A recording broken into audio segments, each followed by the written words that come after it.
স্বাগত জানাচ্ছি আমাদের ইউটিউব চ্যানেলে। আজকের এই ভিডিওতে আমরা সিভিলাইজেশন নিয়ে ভিডিও নম্বর 5 মক টেস্ট নম্বর 5 আমরা আলোচনা করব। কিছু প্রশ্ন উত্তর 41 নম্বর প্রশ্ন থেকে 50 নম্বর পর্যন্ত প্রশ্ন থাকবে।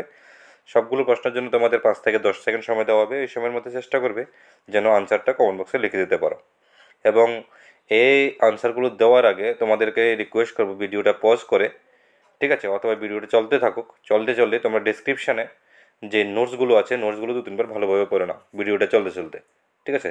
এতে করে তোমাদের রিভিশনও হয়ে যাবে এবং টপিকটা সম্পর্কে অন্তর্নিহিত যে শব্দগুলো আছে সেগুলো তোমরা বুঝতে পারবে। তো আমাদের আজকের এই ভিডিওর প্রথম প্রশ্ন, বৌদ্ধ ধর্মের 4 নোবেল ট্রুথস সম্পর্কে কি বলা হয়? 4টা নোবেল ট্রুথস আছে, সত্য কথা যেগুলো বৌদ্ধ ধর্মের মধ্যে, সেগুলো কি, মূল কথা সম্পর্কে কি বলা হয়? প্রথম অপশান, দুঃখই সব কিছুর মূল। দ্বিতীয়, সুখের পথে ঈশ্বরের পথ। তৃতীয়, নিরন্তর শান্তি। চতুর্থ, পরম সুখের সন্ধান। তো বৌদ্ধ ধর্মের 4 নোবেল ট্রুথ সম্পর্কে কি বলা হয়, কোনটা হবে সঠিক উত্তর? তো আমাদের 41 নম্বর প্রশ্নের সঠিক উত্তরটা হচ্ছে দুঃখই সব কিছুর মূল। তো বৌদ্ধ ধর্মের 4 নোবেল ট্রুথস, এর মধ্যে প্রথম হলো দুঃখই জীবনের মূল, যা মোকাবিলা করতে হবে।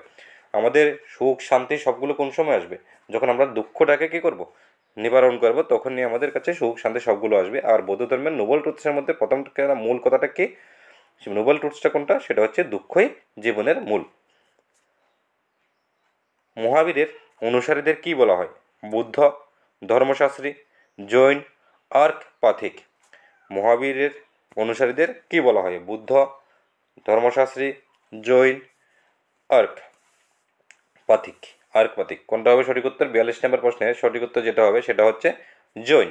মহাবীরের অনুসারীদের জৈন বলা হয়, যাদের মূলনীতির মধ্যে অহিংসা ও সত্য অন্তর্ভুক্ত। বন্ধুরা, আমরা চেষ্টা করি প্রত্যেকটা প্রশ্নের উত্তরের সাথে সাথে এক্সপ্লেনেশন দিয়ে দিতে, এবং সেই এক্সপ্লেনেশন থেকেও তোমাদের প্রশ্ন আসতে পারে, ঠিক আছে। যেমন এখানে জৈন ধর্মের মূলনীতির মধ্যে কী কী আছে? অহিংসা এবং সত্য অন্তর্ভুক্ত আছে। আমাদের পরবর্তী প্রশ্ন 43 নম্বর, বৌদ্ধ ধর্মের প্রধান উপদেশের মধ্যে কোনটি অন্তর্ভুক্ত ছিল না? অহিংসা, সত্য, ধ্যান, অসীমতা। আমি আবার রিপিট করছি, বৌদ্ধ ধর্মের প্রধান উপদেশের মধ্যে কোনটি অন্তর্ভুক্ত ছিল না? অহিংসা, সত্য, ধ্যান, অসীমিতা। তো 43 নম্বর প্রশ্নের যে উত্তরটা সঠিক সেটা হচ্ছে অসীমতা। বৌদ্ধ ধর্মের প্রধান উপদেশ ছিল অহিংসা, সত্য এবং ধ্যান। অসীমতা এর মধ্যে অন্তর্ভুক্ত নয়, অসীমতাটা কিন্তু এর মধ্যে অন্তর্ভুক্ত নয়, অহিংসা, সত্য এবং ধ্যানটা আছে। আমাদের পরবর্তী প্রশ্ন 44 নম্বর, মহাবীরের শিক্ষা অনুসারে জীবনের শেষ লক্ষ্য কী ছিল? শান্তি লাভ, দুঃখ থেকে মুক্তি, পুনর্জন্ম, ঈশ্বরের সঙ্গতি। আমি আবারও রিপিট করছি, মহাবীরের শিক্ষা অনুসারে জীবনের শেষ লক্ষ্য কী ছিল? শান্তি লাভ, দুঃখ থেকে মুক্তি, পুনর্জন্ম, ঈশ্বরের সঙ্গতি। তো আমার 44 নম্বর প্রশ্নের সঠিক উত্তরটা কী হবে? সঠিক উত্তরটা হচ্ছে দুঃখ থেকে মুক্তি। মহাবীরের শিক্ষা অনুসারে জীবনের শেষ লক্ষ্য ছিল দুঃখ থেকে মুক্তি লাভ, যা ছিল মুক্তি বা মোক্ষ বা মুখ্য। আমাদের পরবর্তী 45 নম্বর প্রশ্ন, বৌদ্ধ ধর্মের শাশ্বত সত্য কোনটি? বিশ্বাস, ধ্যান, দুঃখ নাকি ঈশ্বর? আমি আবার রিপিট করছি, বৌদ্ধ ধর্মের শাশ্বত সত্য কোনটি?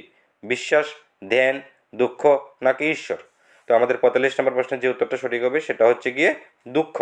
বৌদ্ধ ধর্মে শাশ্বত সত্য ছিল দুঃখ, যা পৃথিবী জুড়ে সবার মধ্যে বিদ্যমান, এবং এই দুঃখের সমাধানই বৌদ্ধ ধর্মের লক্ষ্য। আমাদের পরবর্তী প্রশ্ন, সিন্ধু সভ্যতার প্রধান শহরগুলির মধ্যে কোনটি অন্তর্ভুক্ত ছিল? গয়া, মহেঞ্জোদারো, দিল্লি, পাটলিপুত্র। আমি আবার রিপিট করছি, সিন্ধু সভ্যতার প্রধান শহরগুলির মধ্যে কোনটি অন্তর্ভুক্ত ছিল?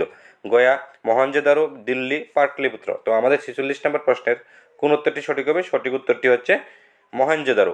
মহেঞ্জোদারো ছিল সিন্ধু সভ্যতার অন্যতম প্রধান শহর। পরবর্তী প্রশ্ন 47 নম্বর, সিন্ধু সভ্যতা কী ধরনের নগর পরিকল্পনা অনুসরণ করেছিল? আমি আবার রিপিট করছি, সিন্ধু সভ্যতা কী ধরনের নগর পরিকল্পনা অনুসরণ করেছিল? সোজাসুজি রাস্তা, বৃত্তাকার রাস্তা, বন্ধ রাস্তা, অনিয়মিত রাস্তা। তো আমাদের 47 নম্বর প্রশ্নের যে উত্তরটা সঠিক হতে যাচ্ছে সেটা হচ্ছে সোজাসুজি রাস্তা। একটা নির্দিষ্ট পরিমাণ বুঝে পরিকল্পনাভাবে শহর পরিকল্পনা হয়েছিল, ঠিক আছে। তো সিন্ধু সভ্যতা সোজাসুজি রাস্তার ব্যবস্থা ছিল, যা আধুনিক নগর পরিকল্পনার একটি দৃষ্টান্ত। পরবর্তী 48 নম্বর প্রশ্ন, মেসোপটেমিয়ার পরিচিত নদীগুলির মধ্যে কোনটি ছিল? সিন্ধু ও গঙ্গা, ইউফ্রেটিস ও তিগ্রিস, নীল এবং মিসুরি, হুয়াং এবং ব্রহ্মপুত্র। আমি আবার রিপিট করছি, মেসোপটেমিয়ার পরিচিত নদীগুলির মধ্যে কোনটি ছিল? সিন্ধু এবং গঙ্গা, ইউফ্রেটিস এবং তিগ্রিস, নীল এবং মিসুরি, হুয়াং এবং ব্রহ্মপুত্র। তো আমাদের 48 নম্বর প্রশ্নের সঠিক উত্তরটা হচ্ছে ইউফ্রেটিস ও এবং তিগ্রিস। তো মেসোপটেমিয়া সভ্যতা ছিল ইউফ্রেটিস এবং তিগ্রিস নদীর মধ্যে অবস্থিত ছিল। ঠিক আছে। সিন্ধু সভ্যতার পরবর্তী প্রশ্ন, সিন্ধু সভ্যতার কোন ধরনের বাণিজ্য চালু ছিল? জাহাজ বাণিজ্য, স্থল বাণিজ্য, শস্য বাণিজ্য নাকি গৃহস্থালির বাণিজ্য? তো আমাদের 49 নম্বর প্রশ্নের যে উত্তরটা সঠিক হবে সেটা হচ্ছে জাহাজ বাণিজ্য। সিন্ধু সভ্যতায় প্রধানত জাহাজ বাণিজ্য চালু ছিল, যেখানে সমুদ্রপথে বাণিজ্য করা হতো। আমাদের শেষ প্রশ্ন আজকের এই ভিডিওর, সিন্ধু সভ্যতার উন্নত প্রযুক্তির মধ্যে কোনটি অন্তর্ভুক্ত ছিল? মুদ্রা তৈরি, লোহা শিল্প, স্যানিটেশন ব্যবস্থা নাকি কাঁচ তৈরি?